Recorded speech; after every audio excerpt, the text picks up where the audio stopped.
नमस्कार, जय हिंद। स्वागत है आप सभी का।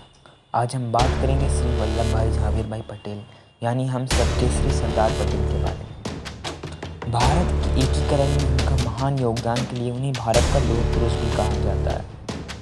इनका जन्म 31 अक्टूबर 1875 नडियाद, गुजरात में हुआ था।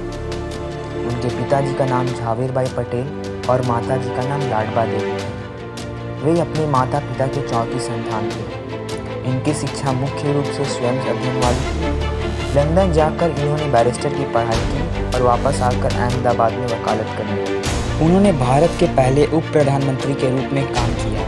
वे एक भारतीय एडवोकेट और राजनेता थे जो भारतीय राष्ट्रीय कांग्रेस के एक वरिष्ठ नेता और भारतीय गणतंत्र के संस्थापक पिता थे, जिन्होंने स्वतंत्रता के देश के संघर्ष में बहुत बड़ी भूमिका निभाई।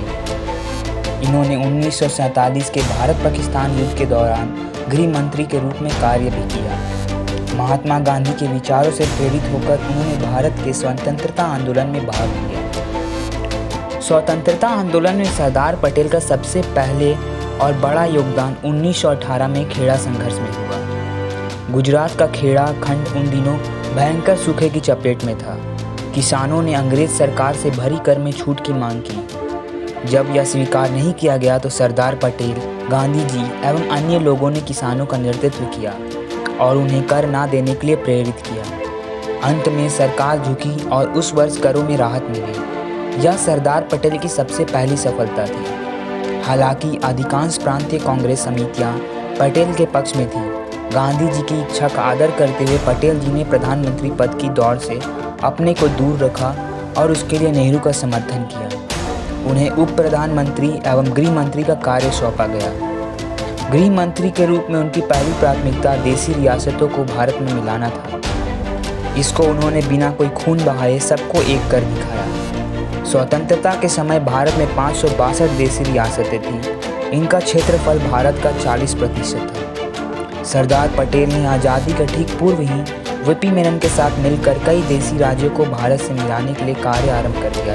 पटेल और मेनन ने देसी राजाओं को बहुत समझाया कि उन्हें स्वयं शासन करने देना संभव नहीं होगा।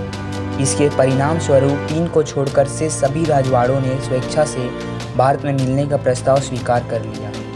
केवल जम्मू एवं कश्मीर, जूनागढ़ तथा हैदराबाद स्टेट के राजाओं ने ऐसा करना नहीं स्वीकारा। जूनागढ़ सौराष्ट्र के पास एक छोटी सी रियासत थी और चारों ओर से भारतीय भूमि में घिरी हुई थी। वह पाकिस्तान के समीप नहीं थी। वहाँ के नवाब ने 15 अगस्त 1943 को पाकिस्तान में मिलने की घोषणा कर दी। राज्य की अधिकांश जनता हिंदू थी और भारत से मिलना चाहती थी। नवाब का बहुत विरोध हुआ तो भारतीय सेना जूनागढ़ में प्रवेश कर गई।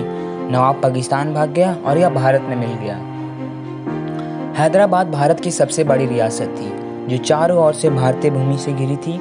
वहाँ के निजाम ने पाकिस्तान के प्रोत्साहन से स्वतंत्र राज्य का दावा किया और अपनी सेना बढ़ाने लगा। पटेल चिंतित हो उठे। अंततः भारतीय सेना हैदराबाद में प्रवेश कर गई और अंत में भारत से मिलने का प्रस्ताव स्वीकार कर लिया। नेहरू ने कश्मीर को यह कहकर अपने पास रख लिया कि यह समस्या अंतर्राष्ट्रीय समस्या है। उसके बाद वहाँ अलगाववादी ताकतों के कारण कश्मीर की समस्या दिनों दिन बढ़ती गई। 31 अक्टूबर 2019 को जम्मू एवं कश्मीर तथा लद्दाख के रूप में 2 केंद्र शासित प्रदेश अस्तित्व में आया।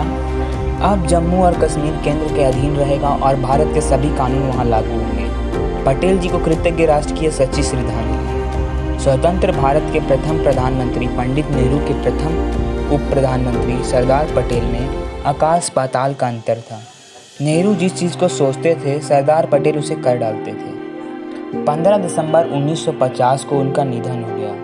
सन 1991 में इन्हें भारत रत्न से सम्मानित किया गया और गुजरात में सरदार वल्लभ भाई पटेल के एक नए स्मारक का शिलान्यास भी किया गया और इस स्मारक का नाम एकता की मूर्ति यानी स्टैचू ऑफ यूनिटी रखा गया।